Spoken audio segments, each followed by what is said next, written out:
नमस्कार, आप देख रहे हैं बिस्तक। मैं और रजत देवगन। आज जब बाजार में ट्रेडिंग करने उतरे तो पिछले दिन का एक हैंगओवर था। बाजार में बहुत ही भयंकर बिकवाली आई थी, तो ट्रेडर्स को उम्मीद ही यही थी कि भैया आज भी ऊपर जाएंगे तो पिटी जाएंगे, सरेंडर तो हम वैसे ही कर चुके हैं। खबरें भी इतनी सारी। एक तो डोनाल्ड ट्रंप आज दावोस में जब अपना भाषण देंगे, स्पीच देंगे, तो उनका जो टकराव होगा वो यूरोपियन यूनियन के बड़े बड़े देशों के प्रतिनिधियों के साथ होगा। अब देखना होगा कि वहां से क्या कुछ स्टेटमेंट्स निकल के आती है, लेकिन बयानबाजी बहुत होगी। बाजार को आज उसको पचाना था। ऊपर से यूरोपियन कमीशन के जो चीफ हैं उन्होंने बोल दिया कि भारत के साथ जो ये फ्री ट्रेड एग्रीमेंट होने जा रहा है ये मदर ऑफ ऑल डील्स होगा। तो ट्रेडर्स वैसे थोड़े कंफ्यूज थे। आज कोई कह रहा था बहुत बड़ी गिरावट होगी, कोई कह रहा था रिकवरी आ जाएगी, लेकिन भैया बाजार ने जो करना है वो कर गया। शुरुआती सत्र में जैसे ही खुले वैसे ही धड़ धड़ करके नीचे आना शुरू हो गया। 11 बजे तक तो संभलने का नाम ही नहीं ले रहे थे और 25,000 के लेवल को भी निकाल दिया था।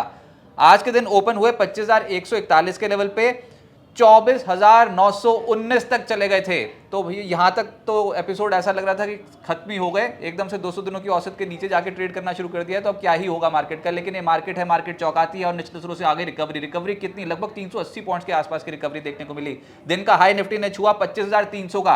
अब इतनी तेजी को पचाएं कैसे, हाजमा खराब हो जाएगा। तो ऊपरी स्तरों पर फिर से हो गई थोड़ी मुनाफा वसूली, झूल गया मार्केट, लेकिन कह सकते हैं रिकवरी के साथ बंद हुआ है। क्लोज टू क्लोज आपको भले ही लाल निशान में नजर आ रहा हो, लेकिन ये भयंकर सिचुएशन थी जिसको बाजार थोड़ा पचा गया। निचले स्तरों से रिकवरी आके 25,157 के लेवल पे कुल मिलाकर आज निफ्टी की क्लोजिंग हुई है। 75 अंक क्लोज टू क्लोज नीचे थे, लेकिन मैं पहले बता चुका हूं कि आज के दिन का लो था 24,919।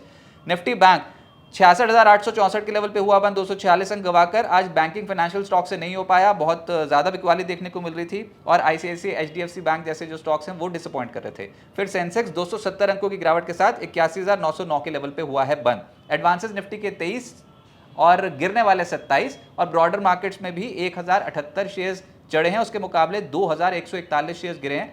और अगर आप 52 हफ्ते के हाई पे जितने शेयर्स छुए उनका आंकड़ा देखो तो वो है 54, लेकिन 52 हफ्ते के लो पे जितने स्टॉक्स आज गए हैं उनका आंकड़ा है 755। तो बायस तो नेगेटिव ही है, ऊपर जाओगे तो पिटोगे। लेकिन आज जो निफ्टी का गेनर रहा वो था इटर्नल, लगभग 5% के आसपास ऊपर था। फिर Indigo, max health, JSW steel और हिंडाल्को जैसे स्टॉक 1.25% से 1.5% ऊपर आ गए। निफ्टी लूजर्स में आईसीआईसीआई बैंक 2% नीचे, trend, Tata consumer, BEL, HDFC life 1.25% से 2% नीचे। और एफएनओ गेनर्स में इटर्नल, आज इटर्नल तो छा ही गया। इसके अलावा स्विगी भी आज 2.5% ऊपर आ गया। डाबर, इन्फोएज और हिंजिंग जैसे स्टॉक्स में 2.5%, 2.25% के आसपास की तेजी आई। एफएनओ लूजर्स में कल्याण कुंज ज्वेलर्स आज एक क्रैश हो गया 12%। फिर एसआरएफ 7% नीचे चला गया। पेटीएम, लॉरस लैब्स और नोवामा 4% से 4.5% नीचे रहे। मिड कैप गेनर्स में एमआरपीएल और चेन्नई पेट्रो, ये रिफाइनिंग कंपनियां एकदम से तेज हो गई। एमआरपीएल का स्टॉक 9% ऊपर, और ऐसे ही चेन्नई पेट्रो में भी अच्छा रुझान देखने को मिल रहा था इंट्राडे में। फिर क्रेडिट एक्सेस ग्रामीण 9% ऊपर, केपीआर मिल, इंडिया मार्ट, एक्जिगो जैसे जो स्टॉक्स हैं यहाँ पर भी आज 5.5% से 6.25% के आसपास की तेजी देखने को मिली। क्रेडिट एक्सेस ग्रामीण तो वैसे 9% ऊपर रहा। इसके अलावा मिड कैप लूजर्स में कल्याण कुंज ज्वेलर्स आज के दिन बहुत भयंकर पिटाई हुई है, 12% नीचे। Anup engineering, Authum investments, Inox green, Tata communication, ये लाल निशान की क्लोजिंग थी। वैसे मिड कैप जो इंडेक्स है वो बिखरा हुआ है, कुछ स्टॉक्स ऊपर कुछ स्टॉक्स नीचे, इस तरीके की मार्केट देखने को मिल रही है, क्योंकि अभी मार्केट की अंडरलाइंग स्ट्रेंथ उतनी नहीं है। सेक्टर स्पेसिफिक आज जो संभले हुए थे वो थे मेटल्स तो है ही बाहुबली सेक्टर, आपको पता ही है। तो एक दिन गिरते हैं फिर से खरीदारी आ जाती है। तो हिंद कॉपर, हिंजिंग, हिंडाल्को, जेएसडब्ल्यू स्टील, नाल्को जैसे स्टॉक्स चढ़ गए। हिंद कॉपर चढ़ गया 5%। एनर्जी स्टॉक्स में GSPL, Adani solution, Siemens, Gujarat gas और कैस्ट्रॉल जैसे स्टॉक्स 1.5% से 2.5% ऊपर थे। और एनर्जी स्टॉक्स गिरे भी हैं वैसे, लेकिन चढ़ने वाले आपकी स्क्रीन पे। फिर केमिकल्स में आज बिकवाली थी, जिसमें एसआरएफ 7% नीचे, टाटा केमिकल 5% नीचे, यूपीएल, नवीन फ्लोरीन, चंबल फर्टिलाइजर 2% से 4% के आसपास गिर गए। हेल्थ केयर स्टॉक्स में आज गिरावट आई, Laurus labs, Alkem, PPL pharma, Fortis, Lupin, इनमें गिरावट थी। सबसे ज्यादा टूटा है लॉरस लैब्स 4.25%। फिर रियल एस्टेट तो वैसे ही कमजोर तबका है मार्केट का, उसमें गोदरेज प्रॉपर्टीज 3% नीचे, ब्रिगेड, ओबरो रियल्टी, इन स्टॉक्स में गिरावट देखने को मिली लगभग 2.25% की। लेकिन चढ़ने वालों में कुछ कोशिश की सिग्नेचर ने और डीएलएफ ने, बहुत पिटे हुए, तो निचले स्लों से एक रिकवरी हल्की सी देखने को मिली। फाइनेंशियल से नहीं हो पाया, पीएसयू बैंक से नहीं हो पाया और प्राइवेट बैंक से नहीं हो पाया। आज यहाँ पर बिकवाली थी।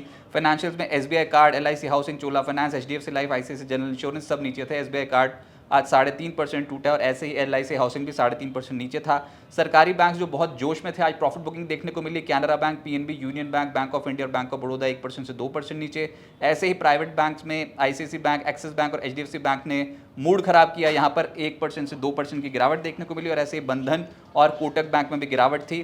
एफएमसीजी में भी आज मुनाफा वसूली क्या गिरावट थी, जिसमें Emami, Varun beverages, Tata consumer, Britannia, Nestle ये सब स्टॉक्स लाल निशान की क्लोजिंग दिखा गए। लेकिन फिर कहूँगा आज निचले स्रोत से रिकवरी हुई है।